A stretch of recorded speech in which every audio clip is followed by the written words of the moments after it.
Billy Lahr. Fascinating conversation with Billy. I open up with what are the traits of an overthinker? So he's just a classical overthinker. He defines himself as being uptight.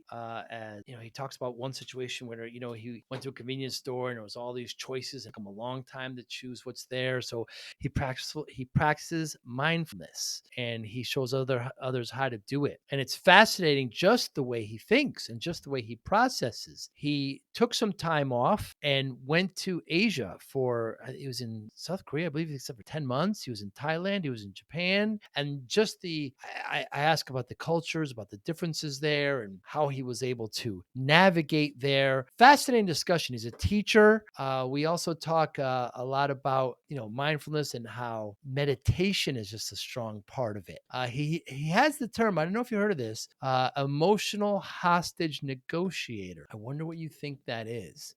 It's not what I thought it was, but he kind of coined the phrase. But great discussion with Billy, fascinating man. And it's just that perspective is just so unique to me. It's a very refreshing conversation and enlightening. Thanks for listening. Hi, I'm Joey Pinz.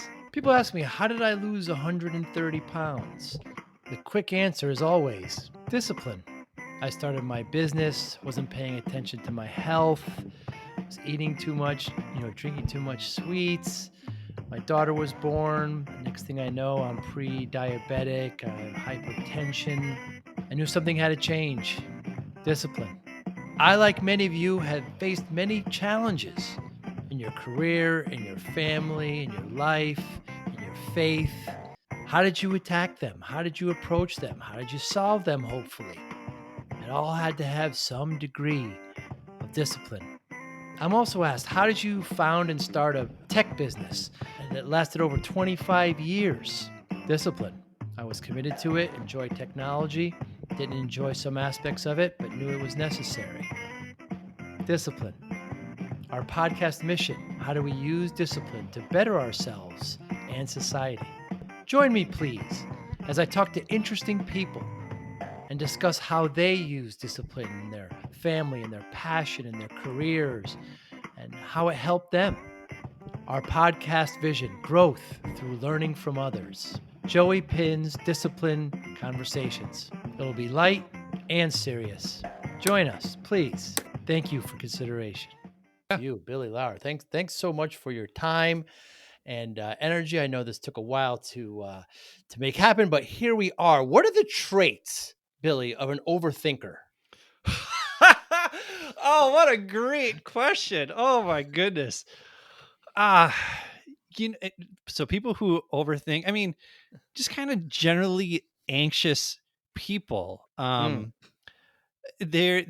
talk about this in my mindfulness for anxiety course where you spend more time on what is possible than what is probable. So you have a tendency to gravitate towards the catastrophic.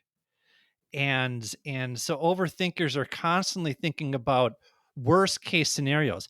Now, the reality is that's what's kept us alive for millions of years, right? That's evolutionary that we look for those kind of things. So the problem then becomes is when we stay in that fight, flight, or fright response where we're active, where we're working from the amygdala as opposed to the prefrontal cortex is what regulates emotions. So when the amygdala gets fired up, then we start looking for, okay, where's the next danger? And thousands of years ago, the danger could, literally kill you because it was, some wild animal that you were hunting, right? Yeah. Whereas now the danger is more like, am I going to be able to make these payments? And yeah, those payments could be life or death, but for most people, it's not going to be. I guess most people in the United States is not going to be. And though it is possible that you might lose your house if you don't make that payment, what's probably going to happen? You're probably going to resort to whatever resilience and whatever experiences you've used in order to get you to where you are today so that you are able to navigate those moments of quote unquote crisis. Mm. So I think when as overthinkers, we default to worst case scenario, or we create narratives in our mind and we spin around in those narratives like it's a tornado of sometimes negativity, Hmm. and we have a difficult time pulling out and seeing things from 30,000 feet, and instead we're just caught up in the swirl of thoughts. So to me, that's what I think of as an overthinker. And I am a chronic overthinker. I always Yeah. tell people, they're like, you're kind of a spaz. I don't how do you teach mindfulness? How do you teach meditation? And I tell people that I practice mindful meditation so that I can be this level of obnoxious, because if I didn't, I'd be an out of control asshole. Ah. So I practice it so I can be at sort of in the orange, so to speak, and Mm. then come down to the yellow, live live less in the orange and more in the yellow, and stay out of the red. Thank you, Because when I wasn't practicing mindfulness before, I was living in orange, but easily moved and gravitated towards the red. And now I'm trying to get in that yellow and orange state and stay there, and then find these moments of blue and green where I can be like, Mm. "Oh, okay. I feel I feel good about this." Well, hopefully we're blue right now. But so how how does that manifest, Billy? I just wanted because I think I'm an overthinker too, but as you describe it, it's not me. I mean, getting unleaded gas versus premium. Do you see? I mean, how small issues is there between choosing two different kind of crackers? How are you constantly playing worst case scenario? No, so that's a great question, because I'll give you a perfect example. I just got back from Southeast Asia, and Ah, I was staying with my sister for a month, and then I flew here to Minneapolis, and my mom picked me up from the airport, and we're driving back, and we stop at the gas station. I think I picked up about 4 or 5 different snacks, and I'm like, do I want this? What am I in the mood for? Do I want this? Do I want this? This is like a 5-10 minute conversation I'm having with myself. wow. Well, what sort of snacks do I want? And like, why am I doing that? Why am I overthinking those kind of things? This is Interesting. nothing that is of urgency in any way, shape, or form. And I find myself doing that a lot. And I spend a lot of time and I spend a lot of energy doing those kind of things. So I have to be, when I get caught up in that, then I have kind of the second voice where I'll name and tame it and just say, why are you overthinking this? Because you get lost in that. Like I said, you kind of get caught up in that tornado of overthinking. And you have to then be able to pull yourself out of that tornado of overthinking and be like, what are you doing, dude? This Mm. is this is low bar decision making right here. But I find myself in those situations. I damn near had a panic attack when I was in Chiang Rai, Thailand, because I was nervous about renting a scooter, and I didn't want to spend the money to rent a scooter, but at the same time, I didn't want to spend more money to take a private car, have me drive all around, that sort of thing. And I let it paralyze me for a day because I'd Wow. never driven a scooter, and I'd never driven in a foreign country, and I'd never driven on the opposite side of the road. So all this fear is building up inside of me. And finally, I just kind of used the adrenaline of the moment to propel me to be like, okay, I'm gonna rent this scooter. And it turned out to be an amazing experience. And I think the thing that holds so many overthinkers back is fear. Yeah, it is fear. I mean, driving on the left side of the road can definitely be nerve-wracking, right? I mean, I don't take it on, right? Yeah. Yeah, but it's very interesting where that leads to. So, what a fascinating, I'll call it backstory, Billy. So you kind of waited until your pet passed, and then you off to Asia you went. You spent a lot of time in Japan, like you say, in Thailand. What can you tell us about those nations? Let's start with Japan. So I would say that my most the best experience that I had actually were in Korea.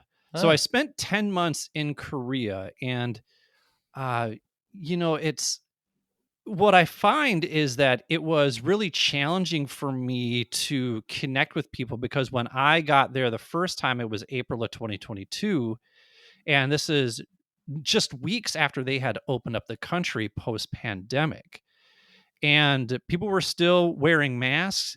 You ride on the subway, it's quiet, it's cold, it's sterile. It was just this.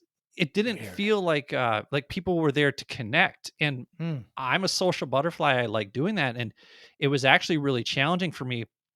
But then I was introduced to this meetup group called Soul Share, and it was this collection of Koreans and internationals, and the purpose of it was just to showcase, I guess, what Seoul has to offer, Hmm. not just to internationals, but to Koreans as well who are living in there, who are just kind of looking to connect with people because they may feel disconnected, Hmm. and that was a life changing experience for me. It's why I kept going back to Korea Uh, because I just had developed this connection with the people there.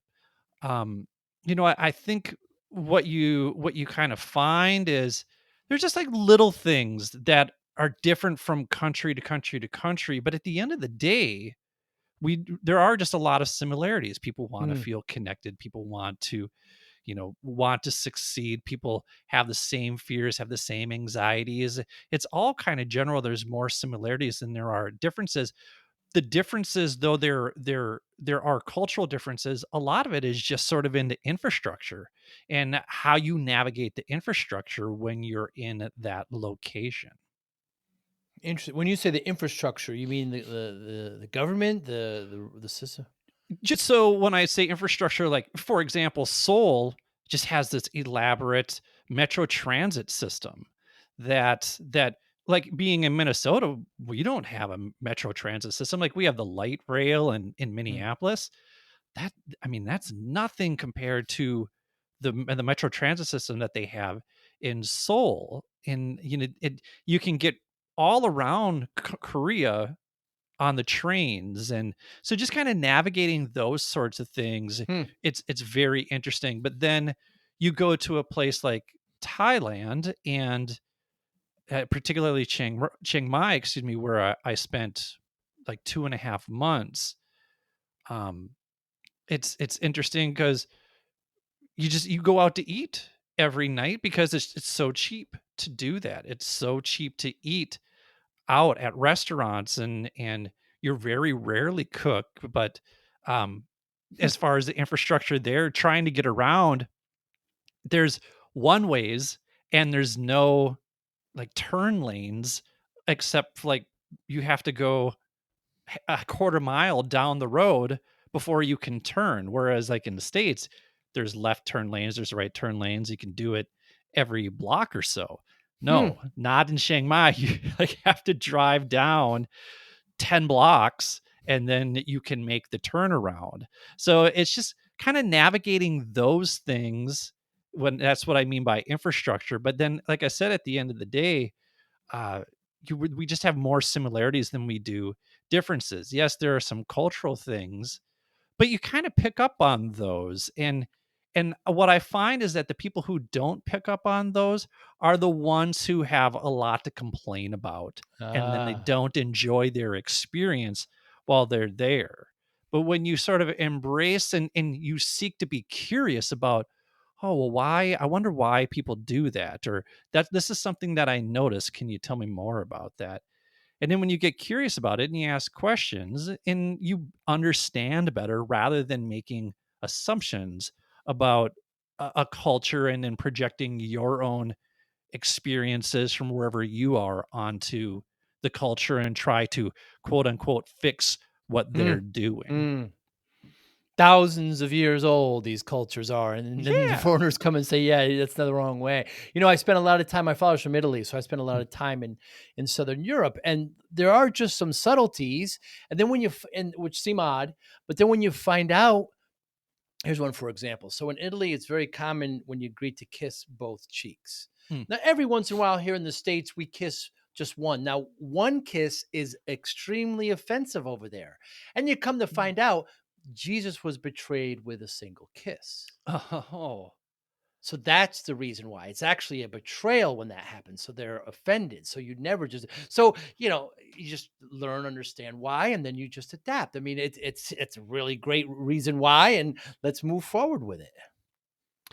Yeah, so that's interesting to kind of pick up on stuff like that. We were having this conversation with the writing group that I was in, and they just kind of came to this conclusion that Thai people don't read. So I'm like, okay, well let's take a look at this. And so I did just like a quick search, and I said, this is just a really quick search. I don't have the research on it, but it says here that like Thai people read more than Americans do. And these guys were like blown away about this. Like, well, what are they reading? It's like, well, that's a good point too. But it just Hmm. seemed the jumping to a conclusion ahead of time. But it's like, well, no, let's take a step back here. Let's understand a little bit more before we make an assumption or jump to a conclusion. Absolutely. The education gained by traveling outside, especially here in the States, is so important. I really wish everybody would do it. Yeah, I would say that I've learned a lot about resilience just Hmm. through traveling and just kind of navigating things on your own and realizing that hey, you know what, everything is going to be okay. And Hmm. I'm a worrywart, but I'm able to step back and be like, okay, what have I done to get to this point? I've taken a lot of steps. I'm very fortunate in a lot of ways, and when I do then start to kind of spiral, I'll go back to gratitude and I'll say, you know what, this is a challenge right now, but I'm so grateful. There's no way that I would trade my new problems for my old problems Hmm. ever. Yeah, very, very true. What's an emotional hostage negotiator, Billy? So I think about this idea of overthinking. You get caught up in that tornado, Hmm. right? So for me, I think the thought, feeling, and emotion that most often holds me hostage is anxiety. And 10 years ago when I first started practicing mindfulness, the reason why I went to mindfulness is because I started going to therapy because I was experiencing these anxiety attacks, and these anxiety attacks were leading to depression, and that depression was manifesting into suicidal ideation. Hmm. So I had a really hard time pulling myself out of that mindset. So for me, my therapist, Mindy Ben Dixon, I always mention Mindy's name You do. because, she, I always say that mindfulness not only changed my life, but it most likely saved it as well. Hmm. And I view her as my emotional hostage negotiator. And when you negotiate, it's a two-way conversation. And I think that's really crucial when it comes to whatever thoughts, feelings, and emotions are holding you hostage. So what is it that you're trying to get them to do? You're not necessarily going in by force. A lot of times that doesn't work. So what are you doing? You're naming and taming, which is a strategy that I use for managing thoughts, feelings, and emotions of anxiety or depression. So I'm having a conversation with it. One thing that I'll teach people is invite those unwelcome thoughts in for tea, meaning sit with them for a little bit and understand where they're coming from, understand why they are there. Tap into the somatic experience of what that unwelcome thought, feeling, and emotion is, so that you're able to recognize it the next time it pops up. Hmm. And in doing so, you'll develop this awareness of when you're in the moment. So for me, mindfulness and meditation, particularly, is like practice, right? We got the NBA finals going on right now. Those guys all practice, but then in game time, they're responding to how they've practiced and what Mm. they have learned through practice, and what they're aware of and what their coach has made them aware of through practice. So with meditation, I'm sitting with what is, and I'm bringing awareness to, all right, these thoughts are coming up. I acknowledge that these thoughts are here. I acknowledge that I feel them in this part of my body. And I also acknowledge that now they will pass through like a cloud. So now I bring myself back to the present moment. I focus in on my breath, knowing full well that my breath is going to move away from me once again. And the more that I do that, the more that I liberate myself from these feelings of anxiety. And in liberating myself, then I no longer feel held hostage by anxiety. Hmm. Instead, I'm able to have a conversation with my anxiety and say, I see that you're here. I see that you're present. How can we work together so that we're not Dr. Jekyll and Mr. Hyde, but we're Batman and Robin? Mm. That you are going to help propel me to take action.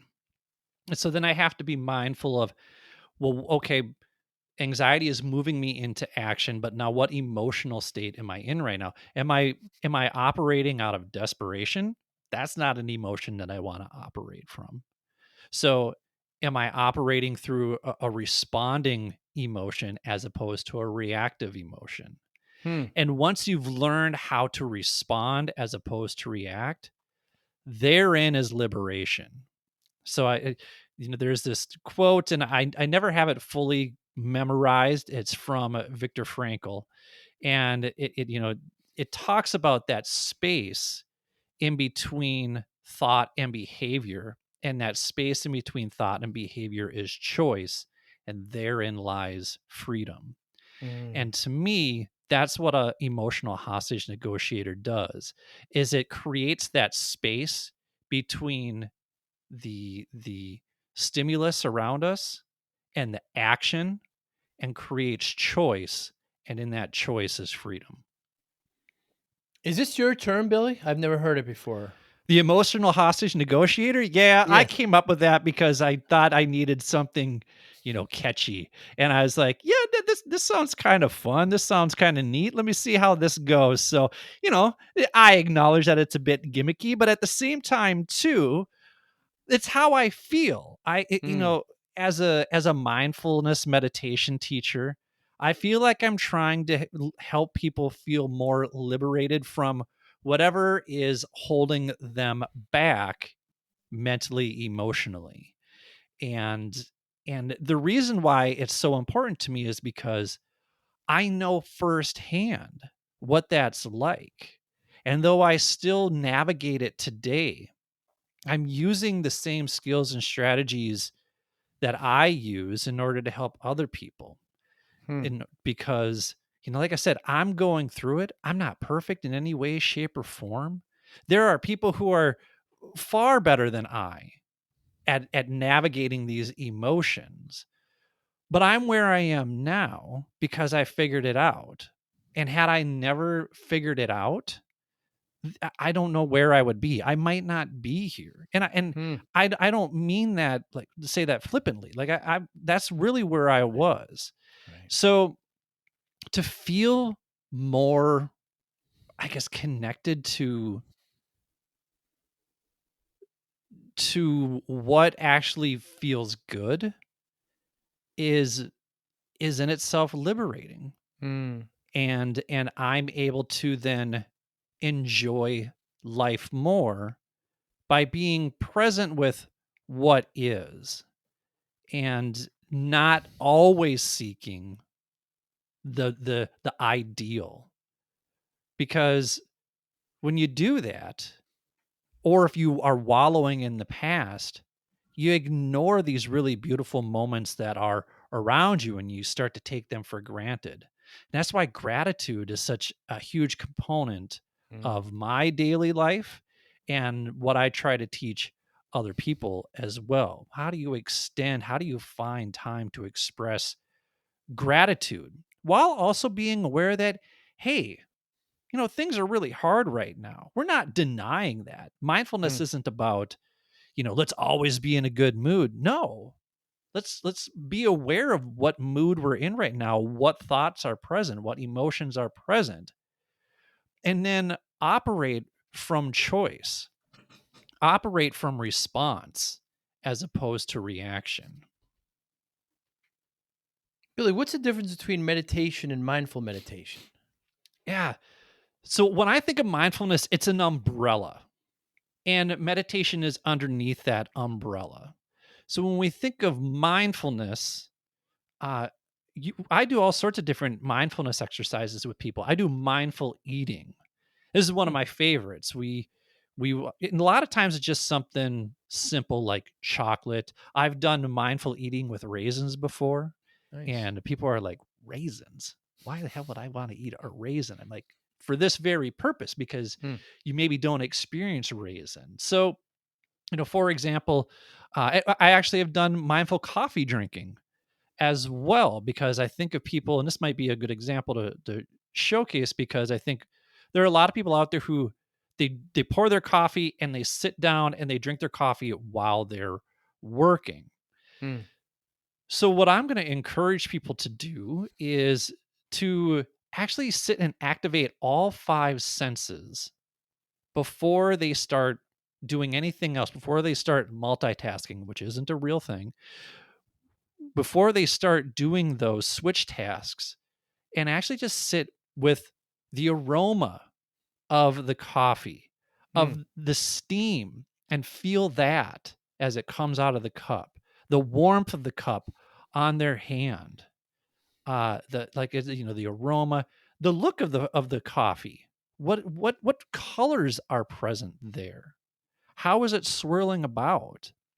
And then taking a sip and letting all of those previous senses then activate and amplify the flavor of the coffee. And you don't have to do that for the whole cup, but maybe mm, you do that for the first 3, 4, 5 sips. And in doing so, you've slowed down your day. And you can do that with meals too.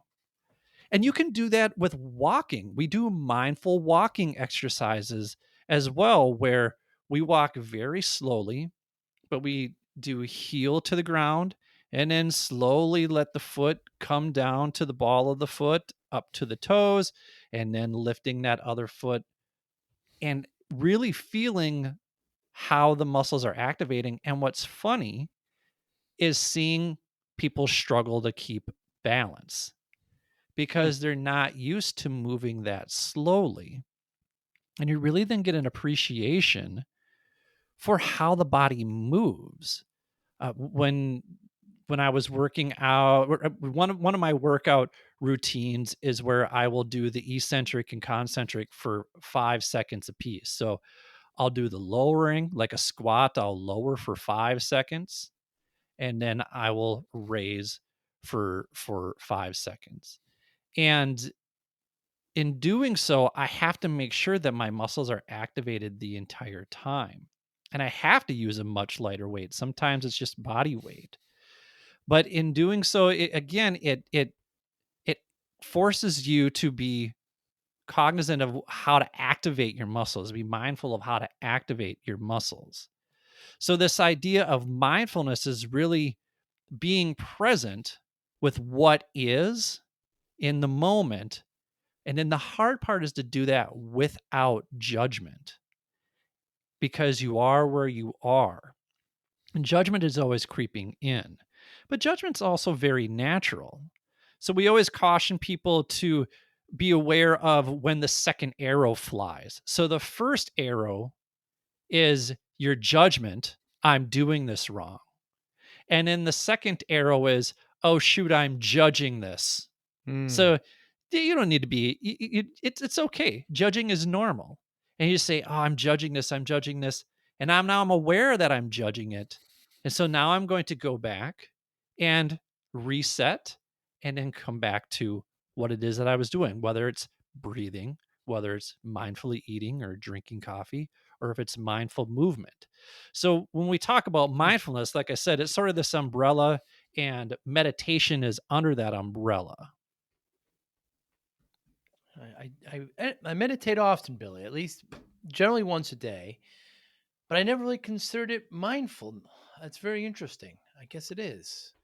Yeah. So for me, and there's all sorts of different forms of meditation, right? There's Mm. transcendental meditation.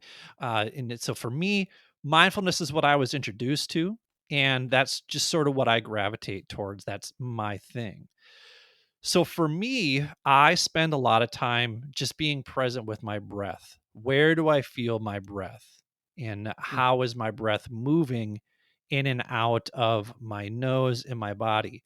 Most of us, when we breathe, we feel it in our stomach, or we feel it in our chest, or, the shoulders as they rise up and down, or we feel the air pass through our nostrils. So just kind of feeling the breath, and inevitably my mind will wander. So then I'll call it back and say, oh, my mind went here, but now I come back to my breath. And I try to stay with my breath for a little bit longer. But at the same time, I'm not keeping score. I'm not keeping time. Nobody in the world has ever won a medal for best meditator. Mm. So when people say, I don't feel like I'm meditating correctly, it's like, well, are you sitting and are you practicing? Yes. Then you're practicing Yeah. meditation. So then if we want to get better, what can we do? Here are some tips that you can do that. And if you want to do a deeper exploration with it, it's kind of like anything, right? You can work with a coach, or you can follow along with innumerable meditations that are on YouTube or on Calm or whatever app, right? Those can kind of get you moving in the right direction. And then you might gravitate then to just sitting on your own without any guide Assistant. leading you through it. Yeah, when I talk to friends about it, I always hear I can't I still keep thinking and the only analogy I come up with, and I don't try to convince them, I just say this is what I did in the beginning, is that think of your thoughts, just look up at the clouds, and the clouds are your thoughts. They're separate from you. Once you kind of can separate them, you can kind of see it, and it's a good first step. Yeah. Yeah, and that cloud analogy is great because clouds pass through the sky and thoughts pass through your head. Hmm. And you can't stop your brain from thinking. It's That's what the brain does. So what you can do is just be aware of that. Oh, I've been I started thinking about this, and not like, oh damn it, I started thinking. That's the second arrow. So instead, just saying, "Hey, you know what, I started thinking about this, and now that I'm aware that I'm no longer focused on my breath, I'm going to bring myself back to my breath." And that way it alleviates whatever pressure you're putting on yourself to meditate correctly. Hmm. And and that's also where patience and self-compassion come in. A lot of times we talk about, in order to be successful you need to be consistent and disciplined. Absolutely, those are crucial. You also need to be patient and self-compassionate, and we don't talk about those two things very often when we talk about Hmm. consistency and discipline. Patience and self-compassion are just as important. I remember one time I used the analogy somebody told me when it comes to meditation of looking at traffic. You're kind of on the side and you see traffic kind of going back and forth, instead of the clouds. And when I told this to one person, they're from, Southern California, and they got stressed out because traffic, they're in hours of traffic every day. And it just the opposite thing happened. So I stopped using that analogy and moved on to that. Now, why make the mindful midlife crisis podcast? Why add midlife? Yeah, so I'm 46. I'm going to turn 47 in a couple of months Young here. man. So yeah, but I was kind of navigating life, and for me, mental health is so important. And I got to thinking about why is the suicide rate for middle-aged men so high, and why are we not talking about that? So I wanted to create a Hmm. podcast that help people navigate the complexities and possibilities of life's second half. And I wanted to have more conversations around mental health. And what I started realizing is that, boy, mental health in itself is an umbrella, because then we could talk about physical fitness. We could talk about how parenting impacts our mental health. We can talk about how divorce and dating post divorce impacts our mental health, how our finances impact our mental health. And so I wanted to have conversations with people who could share their experiences and expertise in all of these various categories, so that maybe something would resonate with the listeners in a way where they would take action to live more mindfully and intentionally. Even if they didn't say, I'm going to be more mindful, I'm going to be more intentional about this, it would just be something that they did automatically, or just be something that they Mm. said, hmm, that's interesting. I'm going to look into that further. And really just kind of sparking curiosity to help people navigate what the second half of life looks like. Because you know uh, despite what teenagers think, being 47 really isn't that old, right? Like, we still have a lot of years left, and we have a lot of good years left. And at this point now, we probably, a lot of us maybe have the financial security to take some risks that we didn't take before, Mm. or not even necessarily risks, but to do things that bring us joy that we didn't do before. And I want to be very clear on this. I am not telling people to follow their passion, because that is complete and utter nonsense. Mm. Follow passion is not a starting point. Passion is a destination. We don't start with passion. We land on passion. So, how do we get to passion? We start with our strengths and understanding our weaknesses. And I think if we finally kind of take time to pull back from what we've been doing professionally and what our default behaviors are, then we are able to be like, oh, okay, this is kind of who I am. This is where I excel. These are some areas that I'm not great at, so I'm going to work on those so I get a little better at that. And Mm. then once we have that sorted out, we can take a look at what our curiosities are. What is it that I'm curious about? What is it that I was curious about when I was 10 years old? I'd like to go back to that. What was I good at when I was 10 years old that I just kind of let go?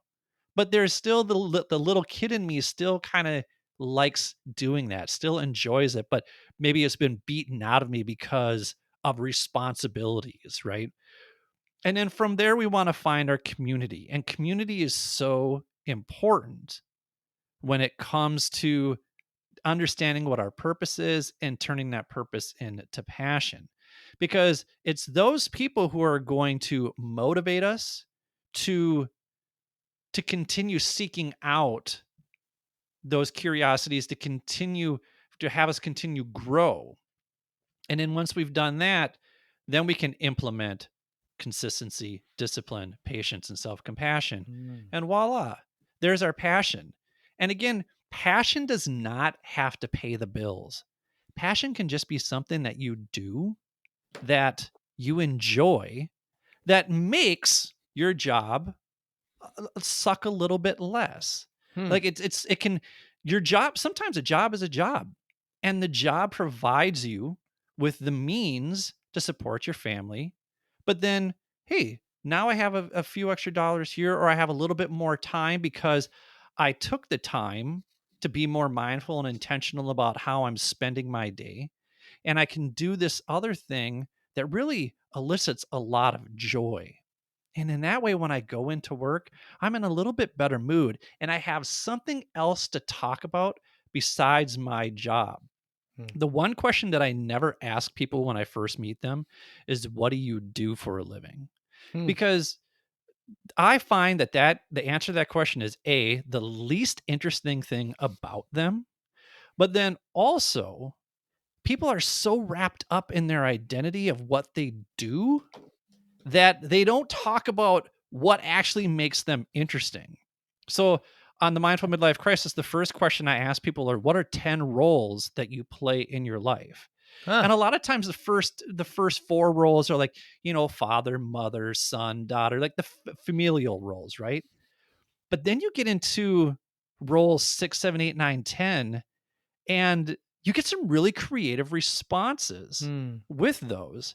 And that's my favorite segment of the show. And it's the first 10, 15 minutes of the show, but it humanizes the expert in a way where it feels like, oh, they are even though they are super smart and they have all the success, at the same time, we share a lot of things in common, or that is actually the most intriguing thing about them. Maybe I'll give them a follow so I can see what they're doing with that. And then in turn, maybe they pick up a thing or two about what it is that that they're teaching people. But to me, what's most interesting about them is what they do beyond their so-called job. It's interesting. We talked about culture in the beginning, and in Europe, it's impolite to ask what you do for a living, right? People get, why you? I'm just doing that for the money. What are you asking me about that? But here in the States, it's generally first couple of questions. Yeah. Very Yeah, it's different. the same in Korea. The same in Korea. The first two questions before they even ask you what your name is where are you from? And then what do you do for work? Those are the Right. first two questions. And it's like so I just try to avoid asking those questions because it's like I said, the where are you from? That's always interesting, particularly when you're talking to internationals. Is like, oh, like where Mm. where where where have you been? I'm if you're here and you're an international, then my guess is that you've been other places too. So where else have you been? Let's talk about Mhm. that. Let's talk Mm. about those travels. I enjoy talking about those travels, but man, what you do for work, like that. And every once in a while, someone will say something where this is what I do for a job. I'm like, okay, you just piqued my curiosity. Let's Mm. let's dive into this a little bit more. But if you're like Chandler Bing and you're a transponder, what do I care? That's right. He's a transponder. That's right. That's right.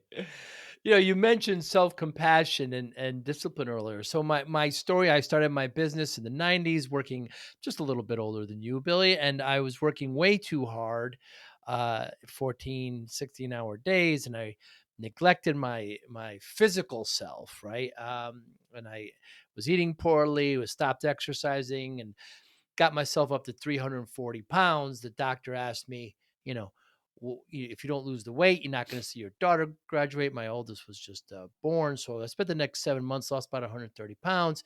People always ask me how, like, if there's some quick tips, some quick, silver bullet. And my answer is always discipline. You alluded to self compassion and discipline earlier, but I wonder where discipline plays a role in your life, Billy Lahr. Yeah, I'll tell you that while I've been traveling now for the last 3 years, and I let discipline slip. I let consistency slip. Mm, And it's interesting now that I'm back in Minnesota that I have this morning routine and I actually started it when I was at my sister's in Seattle. And I started this morning routine and I started an evening routine. So then you kind of have that time in between. But that morning routine and evening routine, it sort of sets the stage hmm, for clarity because you know how the morning's going to start. And once you've started it that way, then you can move on to what your next tasks are. And I have found then that I'm way more efficient when I do that. And I'm way more productive when I have those routines. I will willingly admit that moving around so much, which is an excuse because I did it to myself, but not having that stability really impacted my consistency and my discipline. And that Hmm. was really, really challenging. But again, I did that to myself. I, I'll tell you now that moving around from place to place to place for the last 3 years, I'm a firm believer in feng shui, that the way things are set up in a space, it's it absolutely has an impact on how productive you're going to be, how consistent you're going to be, how Interesting. disciplined you're going to be. And anybody who's an ADHD coach will 100% agree with that, because that's one of the first things that they will do is get their space in order. I had Jeannie Love on my podcast, and she's an ADHD coach, and she and I work together because there's a lot of similarities between working, living mindfully, but then managing ADHD as well. And getting that space in order is really, really important. So, for those people out there who are maybe struggling with consistency and discipline, the first thing you might want to do is take a look at your environment. Hmm. And is there a lot of clutter around? Are there a lot of things that are distracting? I'm one of the, one of the things of being a digital nomad is that from time to time, when you come back to the United States and you need a place to stay, you go, if you're fortunate, you get to stay with family. And I'm at my dad's house right now, and if you can take a look at the camera, there's shit everywhere here. Ah! There is clutter everywhere here, and it drives me Me crazy. too. So I had to have a conversation with him. I said, I just need a space that I can clear out, and this is my space. It means that I'm going to throw a lot of stuff in the dumpster. I'm going to put a lot of stuff on Facebook, but like can I do that? And at first he was like, well, what are you trying to get rid of all my stuff for? I'm not dead yet. And I understand that. And I said, well, how much of this stuff are you actually using? And so we had a good conversation about that. And from there, I was able to kind of create a space where now I feel a bit more comfortable. It's still not my space, and I get reminded of that all the time, but Hmm. he's right. So I have to be respectful of that. But, you know, I've been able to find spaces where I can be productive, but I think creating that consistency and discipline of the morning and evening routine also hones me in so that Mm. I'm not as distracted by all this clutter that is around me. It's interesting how you opened up, Billy, by saying you let discipline slip. Was this a conscious decision or was it just slipping away? I have to take responsibility for that. I Yeah. mean, so yeah, I let it slip away when I was teaching, and I woke up at the same time every day, and I went to the same place every single day, and I got home around the same time every single day. I was in a routine, Hmm. and I know people will be like, "Oh, don't get in a routine. Don't allow yourself to get in the comfort zone." I have some thoughts on that, but getting into that routine, it does not mean that you're running on automation. The reality is, if you start work getting into automation, then you need to pull back a bit. But a routine in the morning and a routine in the evening allows for autonomy, not automation, but Hmm. autonomy and flexibility and choice throughout the rest of your day. And so that's why just kind of starting off on the right foot and ending things on the right foot, that gives you an opportunity to just kind of cue yourself, this is the end of the day. This is the beginning of the day. And now how do I proceed and how do I respond to things as they come to me? So that's why when people rail against routines and comfort zones, there's nothing wrong with comfort zones, people. There really isn't. We spend a lot of our life trying to feel comfortable. And then we tell people, get out of your comfort zone. How about we just wait a damn minute and let people enjoy themselves Interesting. for a little bit? Let's allow people to feel a sense of comfort, because Lord knows how long They have been working and stressing to feel a sense of stability and comfort. So now go ahead and enjoy that. You can be comfortable. The warning signs come when things start feeling complacent. So get out of the complacent zone and look at your comfort zone more like pizza dough. We push pizza dough and stretch pizza dough from Can't the eat it. inside. Mm. And when things get thin, then we add some more dough. We Mm. add some more flour. You, as an Italian, I imagine Yes. Once you or relate to twice. this, right? And I remember one time somebody said, "Well, you pull pizza dough from the outside." What are you, a heathen? Nobody pulls pizza dough from the outside. You push pizza dough from the inside. And so we push A and heathen. stretch our comfort zones. Yeah. We push and stretch our comfort zones from the inside. Yeah. Because when we operate outside of our comfort zones too often, then we go back to that amygdala overacting. Mm. Now, I went skydiving in Australia. That was out of my comfort zone. But Mm. you know how long that lasted? 5 minutes. Right. That's it. So that's the kind of rush that you need every now and then to get out of your comfort zone, to have that rush, to go parasailing, to go skydiving, to go I'm never going to go bungee jumping. That's way too far out of my comfort zone. But doing things like that, whitewater rafting, right? Whitewater rafting would actually be an example of me stretching my comfort zone. That Mm. isn't something that was outside of my comfort zone, but that was me stretching my comfort zone, and I had a blast doing it. So let people be in their comfort zones. Let people enjoy the comfort zones and bring awareness to when comfort turns into complacency. Mm. Yes, complacency is, yeah, that's a dangerous place. So when I hear people say get out of your comfort zone, I think it's to jog them out of complacency. But I I understand your point too. You know, get a I have this ongoing thesis, Billy, that discipline is a spectrum, of which routine is one of the elements that you've mentioned: control, order, focus. What you've kind of alluded to as well. But I could see both sides of that because once you get complacent, my goodness, it's not a good place. Mm. Yeah. Yeah. And, I'm not exactly sure. For me, because I'm an overthinker, I Mm, need routines. Because right. if I'm given too many options, I was at a Yeah. convenience store and I couldn't figure out what candy Right. bar I wanted, Right. Right. right? Right. So Is that if I interesting? don't have routines in place, if I don't have structure in place, then I'm going to overthink Mm, all day, every day. But if I can remove some of that and start myself moving in the right direction through, through routine behaviors, things that I know are benefiting me, then why not do that? Right? I have to do that. I'm someone who has to do that. And I think the people uh, who chant go with the flow are incredibly overrated.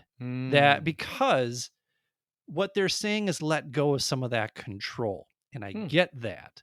But my flow is routine. So can you handle that my flow is the routine and that your flow is just a little bit more free than mine is? mm, mm, mm, And maybe we can work together, because yeah, I might be a bit uptight. Might be a bit anxious. I might be a bit intense at times. But when I'm able to channel that, i- I'm able to be more productive. And though the go with the flow person, they might just be able to let things roll off. But mm, then at the same time, do they procrastinate more? mm, Maybe, right? So then how do we work together so they can help me let things roll off my back a little bit more and not sweat the small stuff as much, but at the same time I can kind of get them on board with, hey, I do need this at this time. There are deadlines at this time hmm. that we can't just let things wait. And so we communicate and we learn to cooperate with each other. The discussion about choice is a fascinating one. I think of Ford when he first, made the Ford Motor Company with the Model T, I think it was called, The saying was, "You can have any color you want as long as it's black."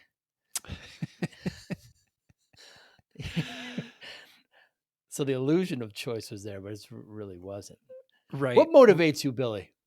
Oh, I wanted, you know, I purposely chose the tagline helping people navigate the complexities and possibilities of life's second half. And I Mm. worked in education for 21 years. Before that, I coached baseball as my summer job. And I Oh. remember going to my 10-year high school reunion, and a guy came up to me and said, "Lahr, I'm not surprised that you're a teacher." He said, "I could have told you in 3rd grade that you would have grown up to be a teacher." I was like, "Oh, hmm." So for me, helping people just kind of figure things out and then see them thrive. And when I was doing these meditate and mingle sessions for a little over a year. And it was funny enough, I had a former student be part of that. And he's a grown man now. Like he's in his early 30s. But to see where he was at the beginning and then where he was a year and a half later, that was so rewarding.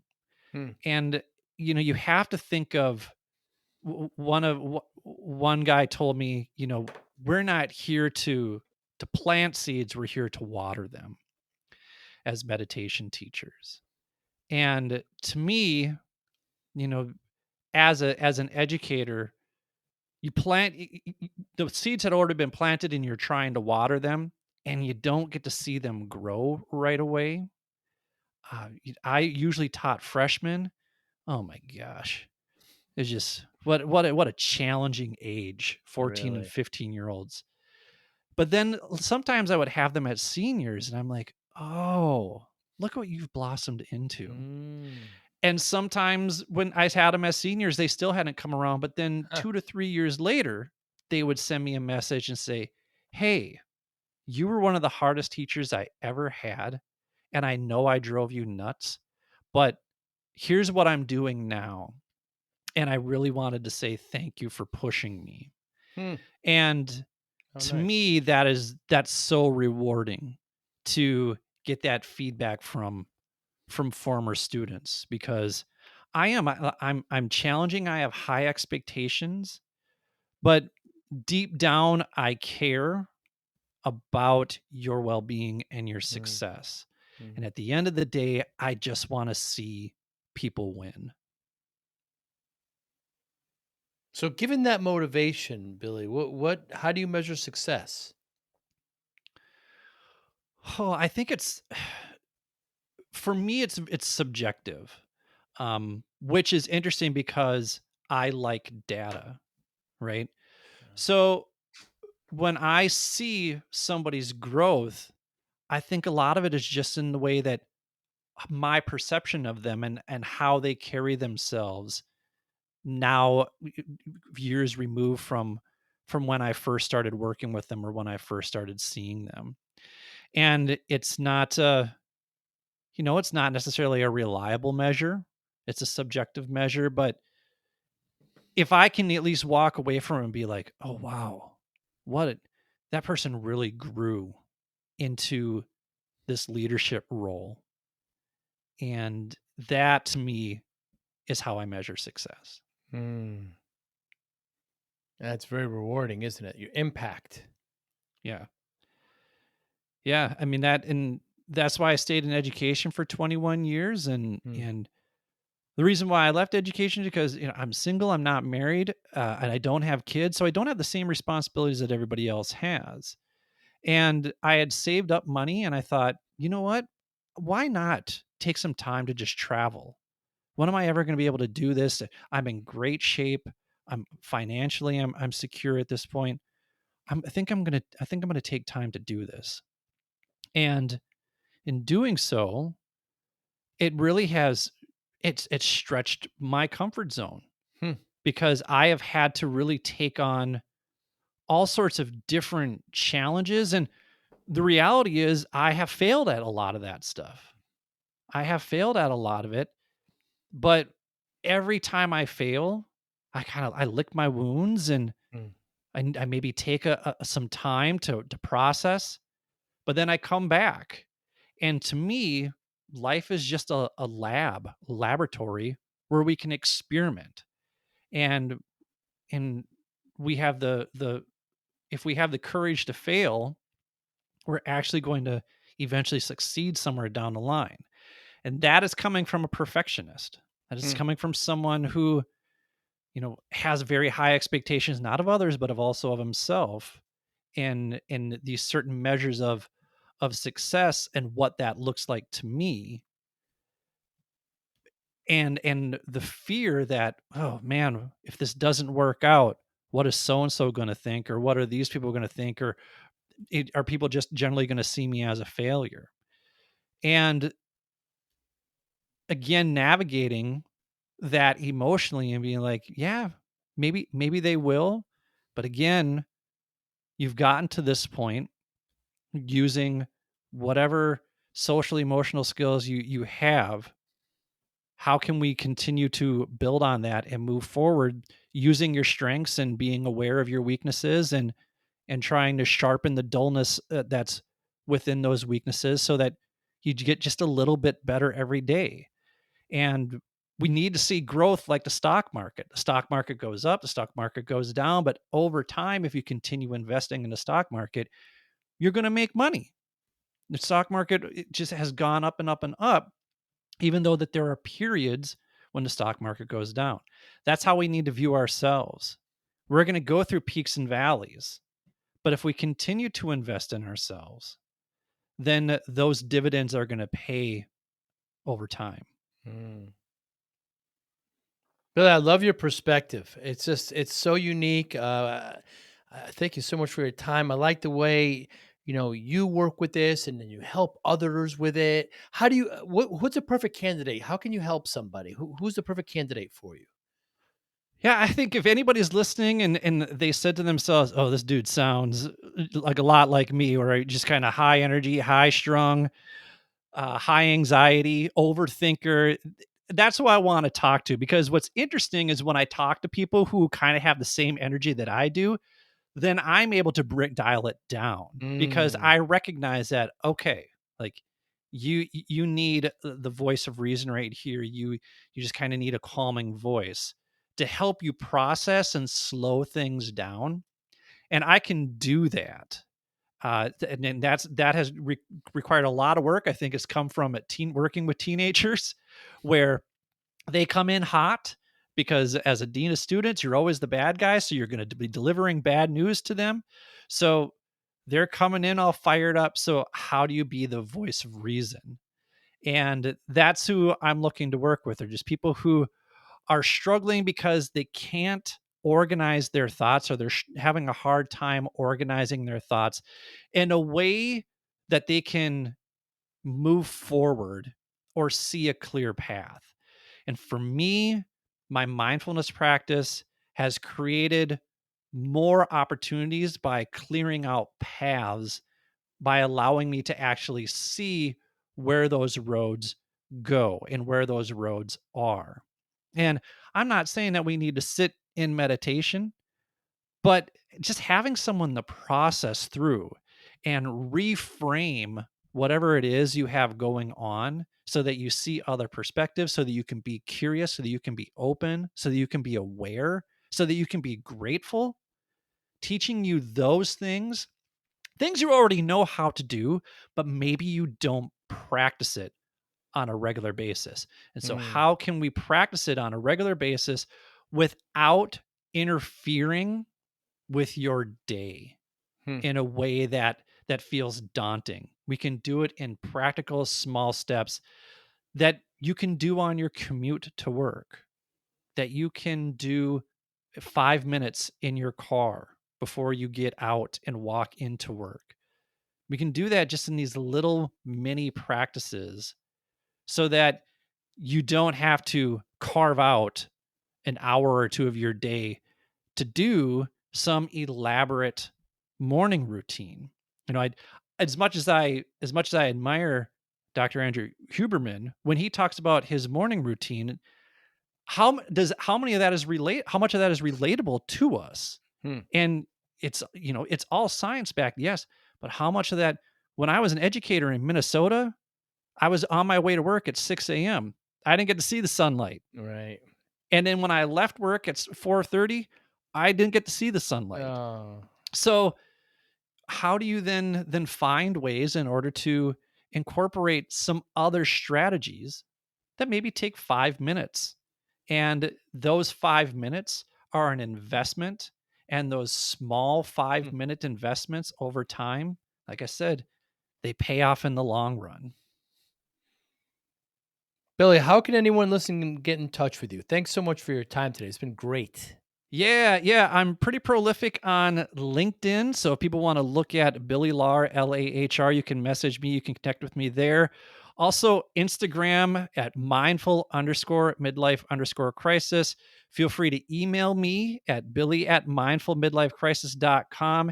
And if you want to join the newsletter and get yourself the free mindfulness for anxiety course that I have available there, you can go to www.billylahr.com. If you go to www.mindfulmidlifecrisis.com and click on podcasts, you can see our fan faves. I would check those out. If you're listening to this podcast, you probably enjoy listening to podcasts. Check out the fan faves first. We got about 125 episodes. Not all of them are good. So listen to the fan faves. That way you can kind of get a read on who we are and what it is we're trying to do with that show. Billy, thanks so much. I hope one day we get to see each other face to face and have a cup of tea. That sounds lovely. I would appreciate that because I don't like coffee, so I'd gladly take a cup of tea. I never had a cup of coffee my whole life, so that works out just fine. Excellent. Billy, be well. Take care. Thank you for listening and or viewing Joey Pinz Disciple Conversations. Please share this episode with one or two of your friends who you think may benefit from the episode. Our website, www.joeypins.com. There you'll find lots of resources and you could join our mailing list. Please follow us on all our social media, Instagram, Twitter, and Facebook. Podcast information, the video version of our podcast is on YouTube. Please subscribe. Audio is on all major podcasting platforms. Please follow them. And if you like it, please consider giving 5-star rating. Would really appreciate that. Would you like to financially support the podcast? You can go to our Patreon site. Consider $5, $10, or $20 a month. There's all kind of plans that we have there. There's like a one-time payment. What is this podcast episode worth to you? $25, $50, $100, $500, $1,000, $5,000. You be the judge. You can go to our PayPal account to do that as well. Thank you again for listening or watching Joey Pinz Disciple Conversations.